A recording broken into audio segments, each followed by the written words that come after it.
Hello, good morning, नमस्कार. काय म्हणता, कशा आहात? मजेत ना? मजेतच असणार आता काय. आता थोडं रिलॅक्स झाले असाल. गौरी गणपती झाले, महालक्ष्म्या झाल्या, मस्तपैकी खाऊन पिऊन झालं, आनंद व्यक्त करून झाला. आमच्याकडे उकडीचे मोदक असतात म्हणून उकडीचे मोदक मस्त गरम गरम उकडीचे मोदक, त्याला असं फोडून त्याच्यावर तुपाची धार आणि तोंडात टाकला की डोळे मिटून हा हा हा हा ब्रह्मानंद म्हणतात ना, तो हा असतो.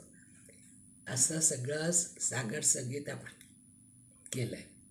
मग आदल्या दिवशी उकडीचे मोदक झाले, पण दुसऱ्या दिवशी तळणीचे मोदक झाले. ते झालं की मग गणपतीला बेसनाचे लाडू खूप आवडतात म्हणून बेसनाचे लाडू करा. मग तिसऱ्या दिवशी काय, तर आमच्याकडे 5 दिवसाचाच असतो गणपती, मग एक दिवस तरी पुरणपोळी व्हायलाच पाहिजे म्हणून पुरणपोळी.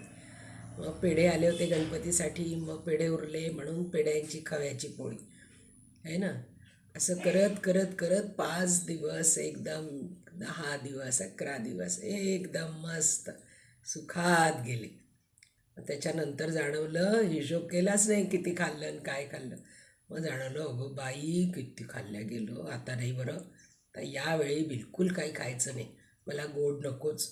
मग कुठे गेल्या की नको नको, खूप खाणं झालं आहे यावर्षी, आता नको.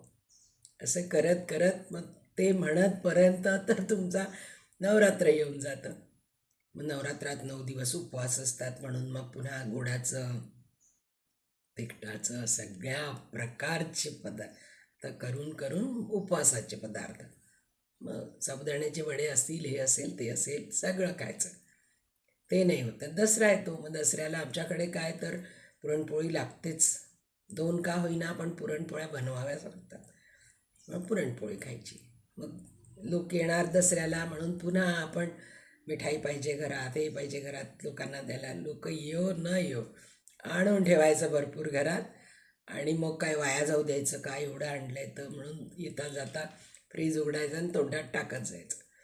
हे सगळं चालू असेपर्यंतच तुमचा दिवाळी येऊन जाते. मग पुन्हा मी काही खात नाही, मी काही खात नाही, मला बिलकुल गोड नको आहे, खूप वजन वाढून गेलं आहे बरं, आता जरा लक्ष द्यायला पाहिजे, धाप लागते चालताना. आणि हो, रात्री झोपायला सुद्धा त्रास होतो, झोप येत नाही आहे, गुडघे दुखतात आहे, पाय दुखतात आहे. आणि भाऊ खूप दिवस झाले डॉक्टर म्हणाले, डॉक्टरकडे जायचंच राहून गेलं या सगळ्या गडबडीत. एकदा शुगर रिपोर्टही पाहायलाच पाहिजे काय झालं आहे ते. हे सगळं मनातल्या मनात सुरू असतं, पण मनावरती काही कंट्रोल नसतो, जिभेवरती कंट्रोल नसतो, राहू शकत नाही. माणूस मुळात जो आहे ना, माणूस तो आळशी आहे. त्याचा मेंदू जो आहे बाय डिफॉल्ट तो आळशी आहे. त्याला कधी पण गोष्टी टाळायला आवडतात. तुम्ही कोणतीही गोष्ट करायला जातो म्हटलं ना, तर तो पहिले म्हणतो राहू दे ना, एवढं काय आणलं आहे, उद्यापासून कर. ही माणसाचा मेंदू तशाच इन्स्ट्रक्शन्स देतो. पण तुम्ही जर हे ब्रेक केलं, मेंदूच्या विरुद्ध, मनाच्या विरुद्ध काम करायचं ठरवलं की नाही नाही असं कसं नाही, मला आज हे खायचंच नाही आहे, जिद्द केली तर होतं. पण नाही, आम्ही ना जिभेचे आणि मेंदूचे गुलाम आहोत. त्याच्या विरुद्ध जाऊन काही करायला आम्हाला आवडत नाही, आणि मग त्याचे परिणाम भोगत बसतो. बरोबर की नाही? वजन वाढलं तर मला तरी काही वाटलं नव्हतं, वाटत नाही कोणालाच. फार नाही काही, फार नाही काही माझं वजन. आता मी कोणाशी पण बोलते तर नाही नाही फार नाही काही, फक्त 80 किलो आहे. हो, 80 किलो. एक अर्धा किलोचं पिशवी भाजीची, 1 किलोची पिशवी घेऊन तुम्ही फिरा घरात दिवसभर, तुमचा हात दुखायला लागतो. हो ना. आणि इथे तुम्ही 20 किलो, 25 किलो अंगावर लदून जायला दिवसभर इकडून तिकडे तिकडून तिकडे हिंडत राहता. ते पाय, ते तळवे पायाचे, काय गुडघे काय म्हणत असतील ते. हां बाई, काही आमची तर विचार कर, हो की नाही? की सगळ्या डॉक्टरांचाच विचार करशील. आणि मग जॉईंट रिप्लेसमेंट आलं, गुडघे बदलायचे आहेत, झालं. पुन्हा काय, 10 लाख रुपये, 15 लाख रुपये कोण खर्च करते? नवरा. 4 महिने बेडवर राहा. हो ना. नाही, माझं झालं आहे गुडघ्यांचं ऑपरेशन, आता मला काही त्रास नाही.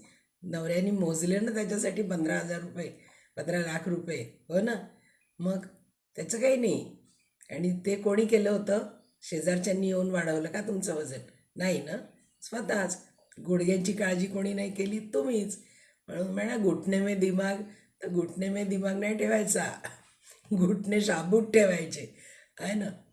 घुटणे शाबूत, हार्ट शाबूत, सगळ्यात आधी डोकं शाबूत पाहिजे माणसाचं.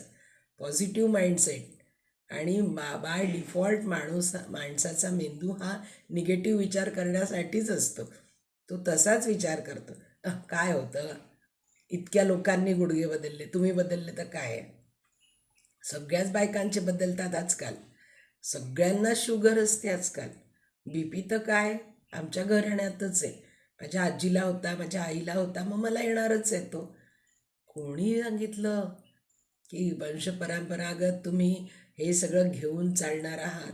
हो ना. वारसा हक्काने मिळाले का तुम्हाला BP, शुगर, थायरॉईड, लठ्ठपणा? कुठेतरी थांबवा हे. त्याच्यासाठी माझ्या शुभेच्छा बरं. कारण स्पष्ट बोलते, वाईट नका वाटू देऊ. आम्हीच आमच्या जीवाचे हाल करून घेतो. याच्यातनं बाहेर या. पॉझिटिव्ह विचार करा आणि मस्त राहा, छान राहा, हसत खेळत राहा. डान्स तर करता आला पाहिजे ना. मुलाच्या लग्नात आपल्याला डायसवर जाताही नाही आलं पायऱ्या चढून, तर उपयोग काय ना आई होण्याचा, मिरवण्याचा. चला, ओके, बाय, गुड डे, भेटू पुन्हा.